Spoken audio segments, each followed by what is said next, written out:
Hello दोस्तों, welcome back to LR chemistry YouTube channel. Chemistry की रंगीन दुनिया में आपका स्वागत है। केमिस्ट्री के इस चैनल में मिलेंगे केमिस्ट्री के अमेजिंग से क्वेश्चन आंसर्स, उनको सॉल्व करने के लिए धमाकेदार ट्रिक्स और साथ साथ कुछ विजुअलाइजेशन के साथ अमेजिंग से फैक्ट।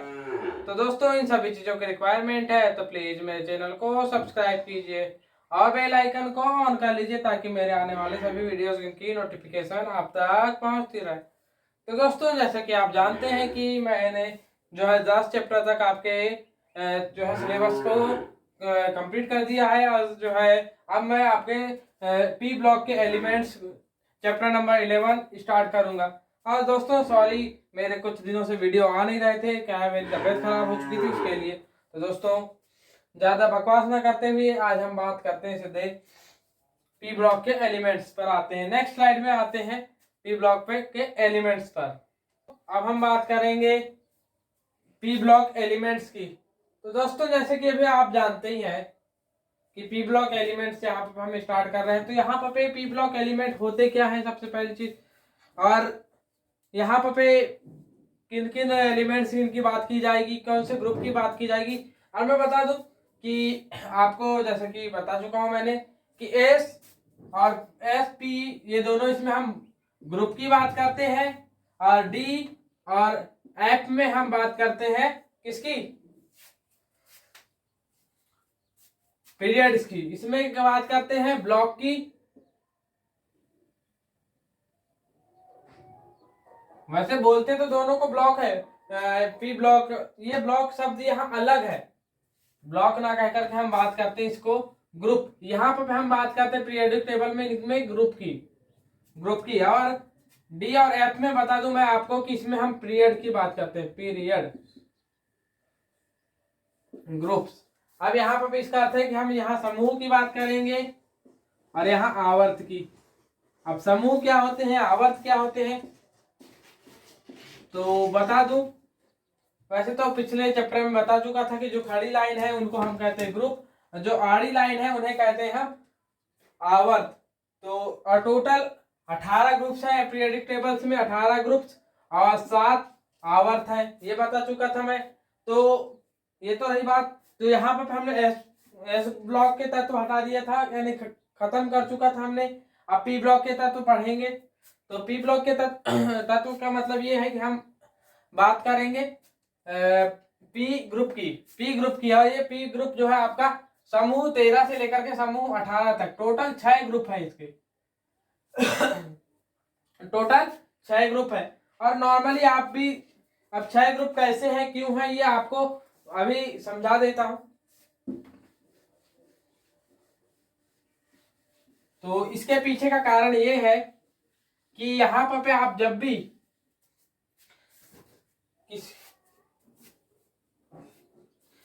आप बात करेंगे, क्या कहना चाहिए आपके किसी भी तत्व में, तो जो है पी उपकोष जो है कुछ इस तरीके से होता है। मान लीजिए आप इसे डब्बा संरचना के रूप में दर्शाना चाहेंगे, आपकी डब्बा संरचना। आप मान लीजिए आपकी त्रिविम संरचना है आपकी, ये त्रिविम में कुछ इस तरीके से दिखेगी, मानते हैं हम पी ऑर्बिटल्स इस तरीके से दिखेंगे। लेकिन यहाँ पर हम बात कर रहे हैं पी ऑर्बिटल्स की नहीं, पी ब्लॉक की बात कर रहे हैं। पी ब्लॉक जब भी ऐसा शब्द बोले जहां पर हमें इलेक्ट्रॉनिक विन्यास उसका सबमिट करना रहे, इलेक्ट्रॉनिक विन्यास भरना रहे, तो हम डब्बा संरचना की बात करते हैं। तो यहाँ 3 और किसी एक कक्षक में जो है, यानी किसी एक कमरे में अधिकतम 2 इलेक्ट्रॉन रह सकते हैं। तो यहाँ 1 2 3 4 5 6। तो आप खुद ही देख सकते हैं कि यहाँ पर अधिकतम कितने 6 इलेक्ट्रॉन रह सकते हैं। क्योंकि 6 इलेक्ट्रॉन रह सकते हैं पी उपकोष में, अतः हम 6 तत्वों की, यानी कि 6 किसी एक, क्या कहना चाहिए हमें, कक्षा में, किसी एक कक्षा में 6 पी इलेक्ट्रॉनों की ही गणना कर सकते हैं हम। 6 पी इलेक्ट्रॉन, 6 पी इलेक्ट्रॉन्स की ही गणना कर सकते हैं हम। इसी वजह से टोटल 6 ऑर्बिटल 6 ग्रुप आपकी पीरियोडिक टेबल में अवेलेबल है। इसके पीछे का कारण यही है। और ये जो है इसे एस के बाद आप सीधे पी ही पढ़ते हैं, तो यहाँ पर आपके दिमाग में क्वेश्चन आ रहा होगा कि सर जी जब हम एस के बाद सीधे पी पढ़ाते हैं तो पीरियोडिक टेबल जब हम बनाते हैं, जो कि पीरियोडिक टेबल मैंने यहाँ आपको दोबारा दिखा दी है, तो पीरियोडिक टेबल में आप देख रहे होंगे शुरुआत में एस के बाद S1 के बाद S2, उसके बाद है डी ऑर्बिटल्स के जो समूह है वो दिख रहा होगा, और उसके बाद आपको 6 जो है आपके पी ग्रुप दिख रहा होगा, 6 पी ग्रुप दिख रहे होंगे। तो ऐसा भेदभाव क्यों? तो शुरुआत में तो चलो ठीक है, ये बात तो आपकी बिल्कुल सही आई, लेकिन जैसे ही आपका परमाणु क्रमांक 20 से 21 होता है, तो 20 से 21 होता है तो 20 जो है आपका एस ब्लॉक में जाएगा, और जबकि 21 जाता है कहाँ आपका डी ब्लॉक में। तो यहाँ पर ये कंफ्यूजन आने की वजह से जो है बीच में डी ब्लॉक रखा गया, क्योंकि जो बीच का जो ये गैप है, यहाँ डी के सारे इलेक्ट्रॉन आ जाते हैं हमेशा, जो है एस के बाद डी आ जाता है। और फिर आपके दिमाग में आएगा कि जब डी के बाद एफ आ जाता है बीच में, और तो उनको वहां क्यों नहीं रखा गया? वहां रख सकते थे, लेकिन थोड़ी अव्यवस्था होती। वो है वही जहां पर पे आपको लग रहा है वही है, लेकिन वो अव्यवस्था बढ़ जाने की वजह से नीचे अलग से दिखाया जाता है। ये बात ध्यान रखें, नीचे आपको अलग से जो एफ ब्लॉक के तत्व दिख रहे हैं वो इसका कारण यही है। ये तो बात रही आपके पीरियोडिक टेबल की। अब क्या कर ले, चैप्टर स्टार्ट करते हैं तो पीरियोडिक टेबल की नई नई बातें आ जाती हैं, तो बता दिए करते हैं। तो ये तो ज्यादा वो ना करते हुए अब हम बात करते हैं। तो समूह 13 से लेकर के 18 तक जो है आपके क्या है, पी ब्लॉक के तत्व है, जो कि जो अपने जो शीर्ष में जो इनके शीर्ष में जो तत्व होते हैं उनके नाम पर इनके जो ग्रुप का नाम पड़ जाता है। जैसे कि आपका जो स्टार्टिंग में सबसे पहले है आपका बोरान, बोरॉन फैमिली हो जाती है, बोरॉन, तो पहली वाली बोरॉन फैमिली। उसके बाद बोरॉन के बाद आ जाता है कार्बन फैमिली। यानी जैसे जैसे आप देखेंगे, देखिए आप कुल मिलाकर मैं कहना क्या चाह रहा हूँ, देख सकते हैं आप।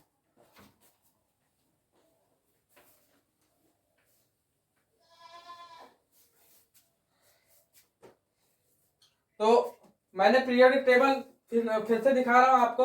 तो पीरियोडिक टेबल देखिए, तो पीरियोडिक टेबल में आप देख सकते हैं पीरियोडिक टेबल में कि आपकी पीरियोडिक टेबल की जो पहले जो सबसे पहले बोरॉन के नीचे है एल्यूमिनियम के नीचे होगा, फिर क्या नाम है आपका गैलियम के नीचे होगा इंडियम के बाद होगा आपका थैलियम, इंडियम के बाद थैलियम होगा। तो बोरॉन एल्यूमिनियम गैलियम इंडियम और थैलियम ये सब है। उसके बाद है आपकी कार्बन फैमिली में आप देख सकते हैं कि कार्बन, फिर उसके बाद सिलिकॉन सॉरी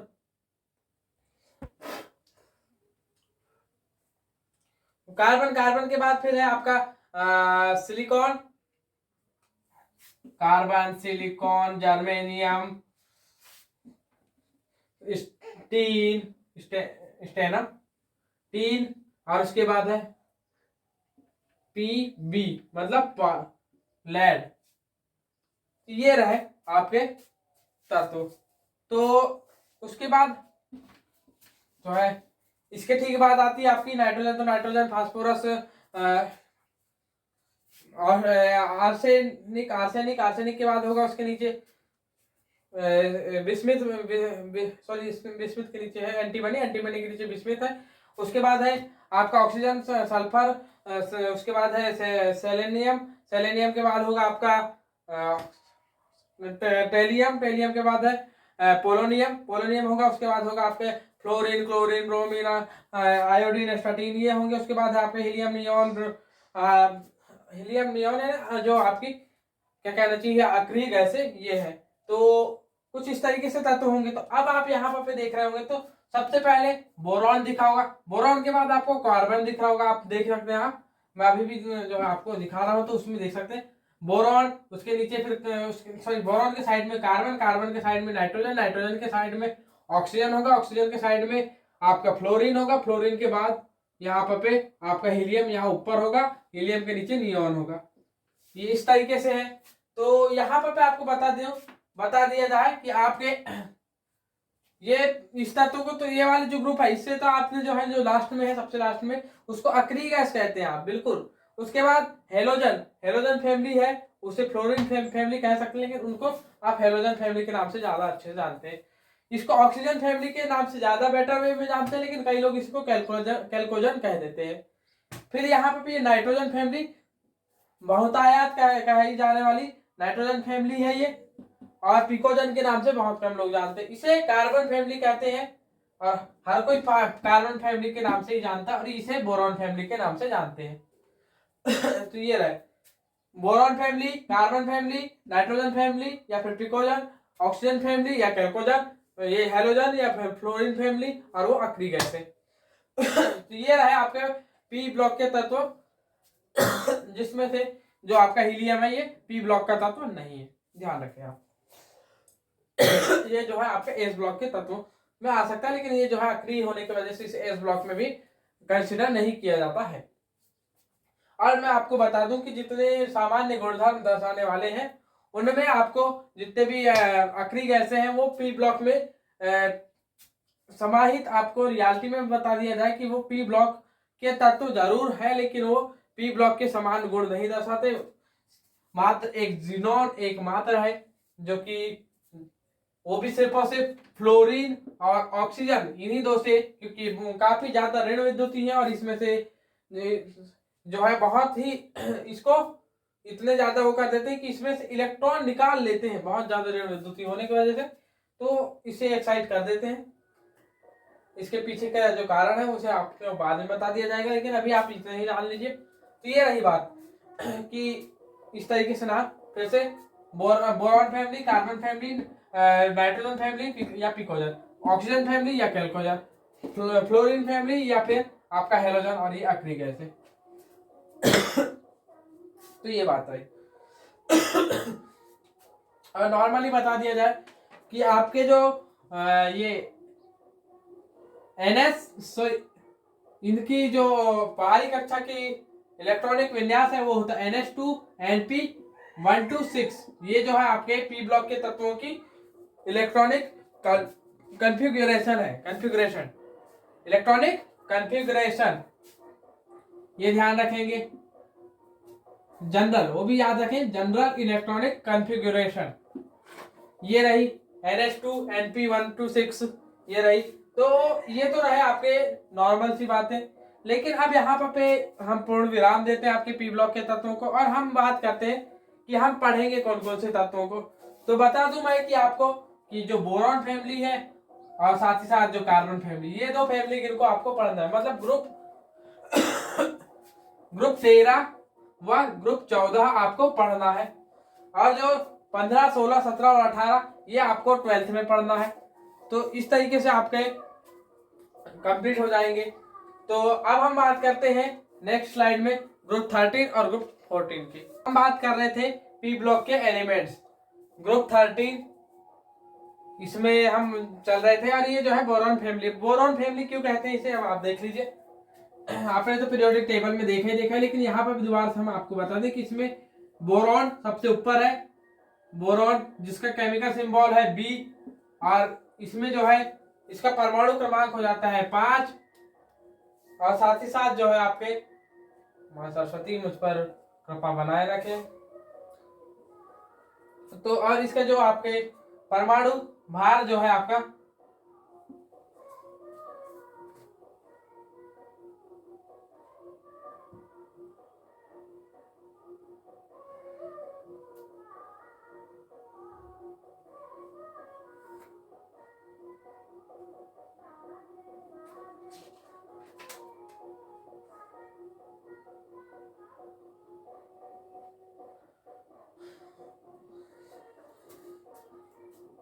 परमाणु द्रव्यमान इसका लगभग 10.81, या फिर इसे आप लगभग 11 के अराउंड कंसिडर कर सकते हैं। इसके बाद जो है आपका बोरॉन के बाद आ जाता है एल्यूमिनियम,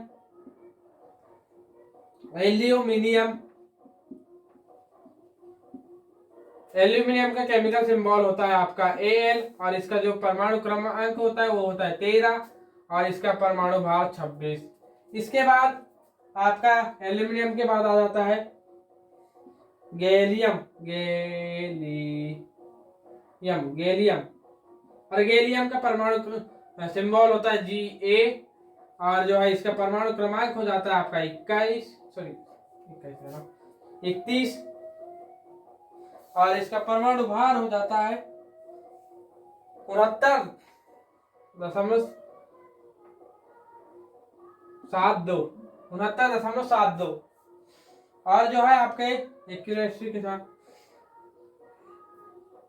इंडियम, इंडियम के बाद इंडियम, और इसके बाद आ जाता है आपका थेलियम। और जो इंडियम है, इंडियम का परमाणु क्रमांक जो है इसको In से एक सिंबल किया जाता है, और इसका जो क्या कहना चाहिए हमें 49 होता है क्या एटॉमिक नंबर। और एटॉमिक नंबर के बाद एटॉमिक मास जो है वो होता है आपका 114 होता है। और जो आपके थेलियम का होता है 81। TH इसका केमिकल सिंबल, और इसका 81 इसका एटॉमिक नंबर, और साथ ही साथ आपका 204.36 ये इसका परमाणु भार है। तो आपको ये देख सकते हैं बोरॉन, एल्यूमिनियम, गैलियम, इंडियम और थेरियम 5, 13, 31, 49, और साथ ही साथ आपका 49 के बाद 81। इस तरीके से आप याद रख सकते हैं 2, 8, 8, 18, 18, 32, 32। ये वाला आपको तो वैसे याद ही होगा, आपने 9वीं में पढ़ाई है, 9वीं या फिर मैंने बताया ही हूँ।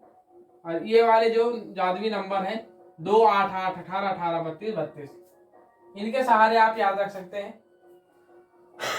तो किसी भी परमाणु क्रमांक को इजी वे में फाइंड आउट कर सकते हैं। और इसके बाद जो है, ये तो हमने बात की इनके इलेक्ट्रॉनिक विन्यास के बारे में। अब हम ये पी ब्लॉक के तत्व क्यों कहलाते हैं इसके बारे में बात करते हैं। तो पी ब्लॉक के तत्व कहलाने के पीछे का कारण है इनके केमिकल सिंबल और इलेक्ट्रॉनिक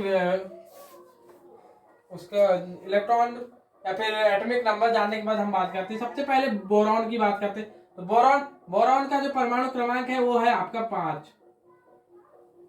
बोरॉन का परमाणु क्रमांक है 5। और मैंने थोड़ी सी गड़बड़ी कर दिया था पिछले इसमें, मैंने परमाणु क्रमांक जो है ऊपर लिख दिया था, परमाणु भार नीचे, जो कि रियलिटी ये है कि परमाणु क्रमांक नीचे और परमाणु भार ऊपर होते हैं, हो जाती है। तो इसका परमाणु, इसको अब आप बनाएंगे तो 2, 3 इस तरीके से बांटेंगे आप, 2, 3। अब इसे और अच्छे से बांटेंगे तो 2, 2 और 1 में बांटेंगे। इसका मतलब ये है कि 1s2, 2s2, 2p1 ये होगा आपका बोरॉन का इलेक्ट्रॉनिक विन्यास। अब इसे आप डब्बा संरचना में पैक करना चाहेंगे तो कुछ इस तरीके से पैक करेंगे। तो यहाँ 1, 2, 1, 2, 1 बस।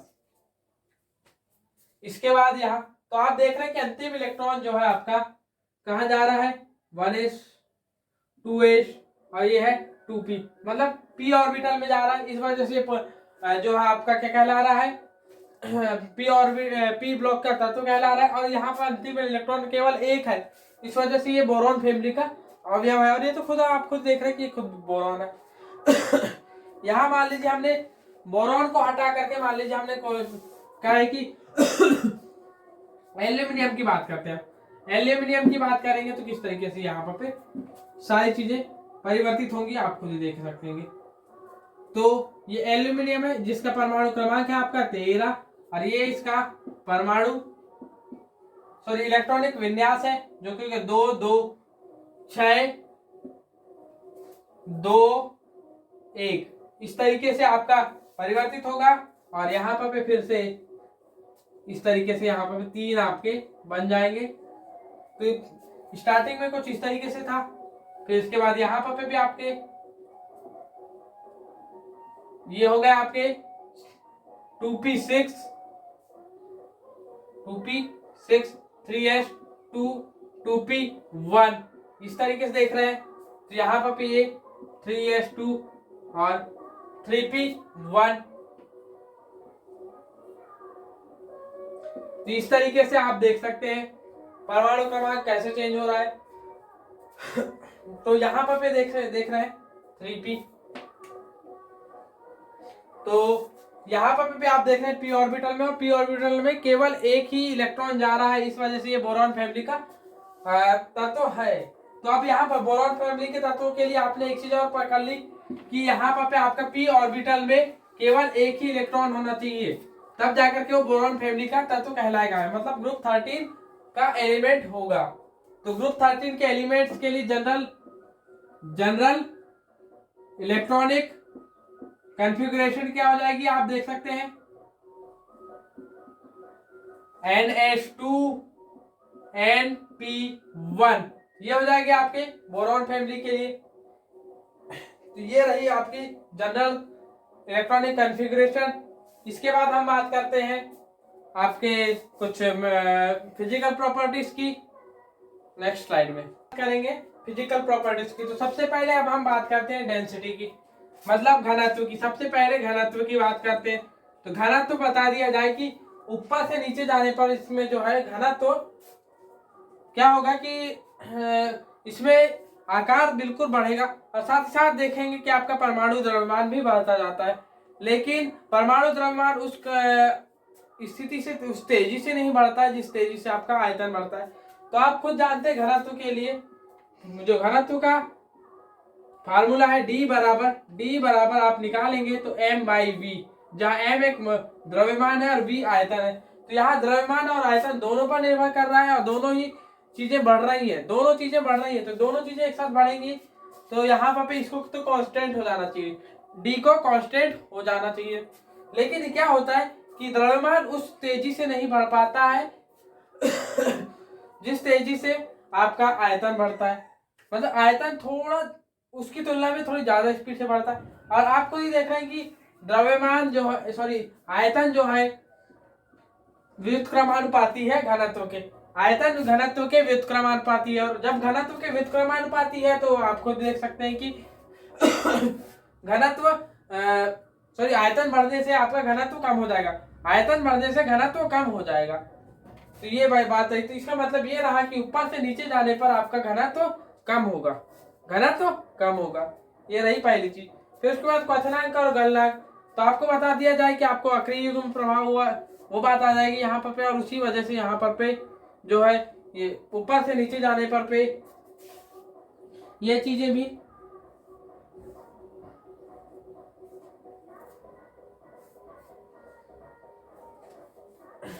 आपके गैलियम तक देख सकते, गैलियम तक आप देख याद रखें मेल्टिंग पॉइंट प्लस मैंने घनत्व प्लस बॉइलिंग पॉइंट, घनत्व प्लस सॉरी घनत्व कहता हूं क्वथनांक और गलनांक दोनों, क्वथनांक गलनांक दोनों जो है गैलियम तक, मतलब कि आपके बोरॉन से लेकर के गैलियम तक घटेंगे। और उसके बाद फिर गैलियम के ठीक बाद जब बारी आएगी आपके इंडियम का थोड़ा सा ज्यादा रहेगा गैलियम से, और गैलियम से लेकर के आपके थेलियम तक बढ़ेगा, गैलियम से थेलियम तक बढ़ेगा। ध्यान रखें बोरॉन से गैलियम तक घटेगा और गैलियम से थेलियम तक बढ़ेगा। ये दोनों चीजें होती, ऊपर से पहले घटेगा उसके बाद बढ़ेगा, घटेगा फिर बढ़ेगा, घटेगा बढ़ेगा, ये चीज होगी। उसके बाद परमाणु त्रिज्या तो ऑटोमेटिक सी बात है कि आपके जब आयतन बढ़ रहा है तो परमाणु त्रिज्या तो बढ़ेगी ही बढ़ेगी।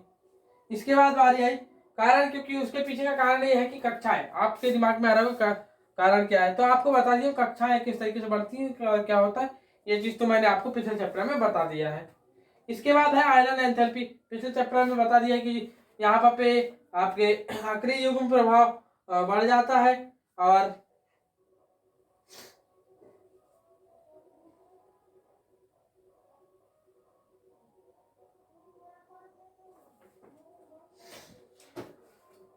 यहाँ पे अक्रिय युग्म प्रभाव बढ़ने लग जाता है, और अक्रिय युग्म प्रभाव बढ़ने की वजह से जो है इलेक्ट्रॉन पर आवेश, नाभिकीय आवेश या फिर नाभिकीय आकर्षण बल कम होने लग जाता है, जिस वजह से इलेक्ट्रॉन निकालने में आसानी हो जाती है और आयनन एंथैल्पी घटने लग जाती है। ये रही बातें। इसके ठीक बाद बात आती है आपकी धन विद्युती।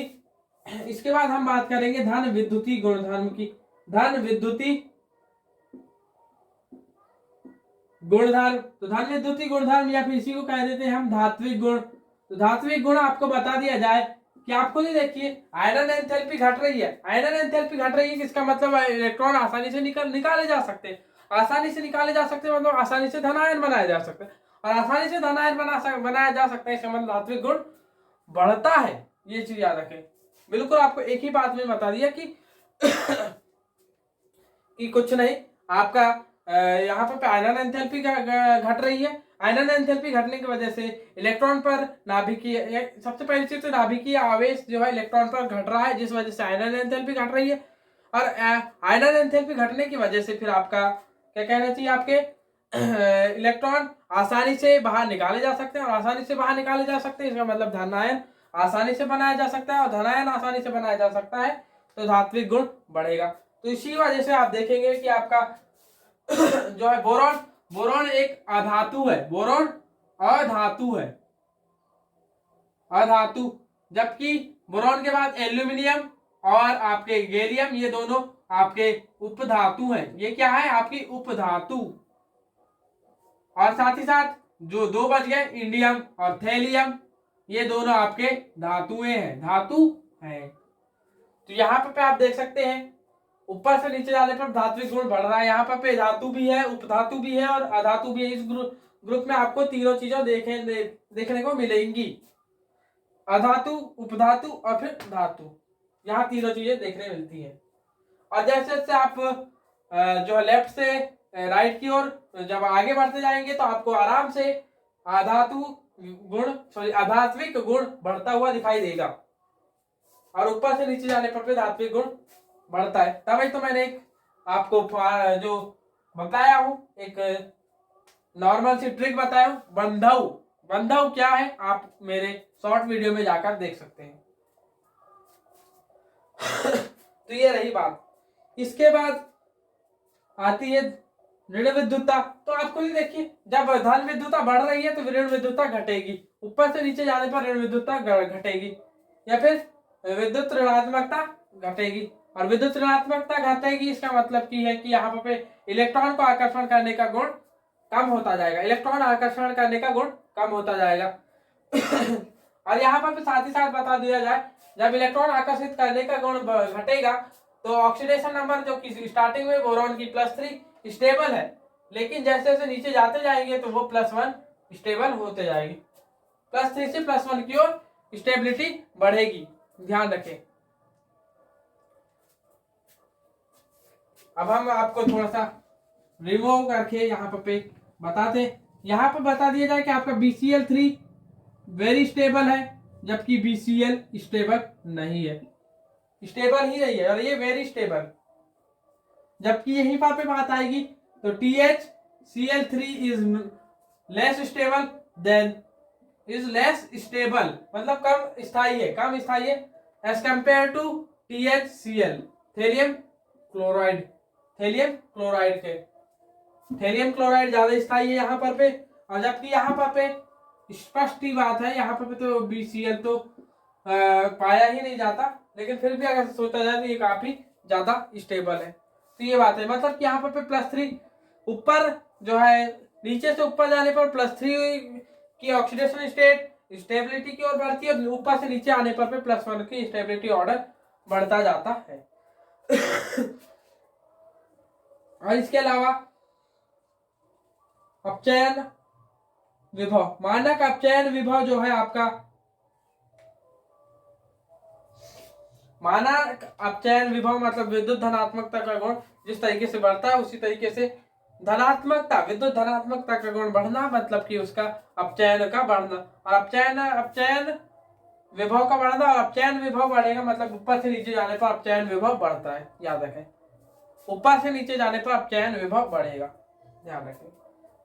तो ये रही आपके इस वीडियो में। तो दोस्तों इस वीडियो को देखने के लिए धन्यवाद। जय हिंद, जय श्री राम।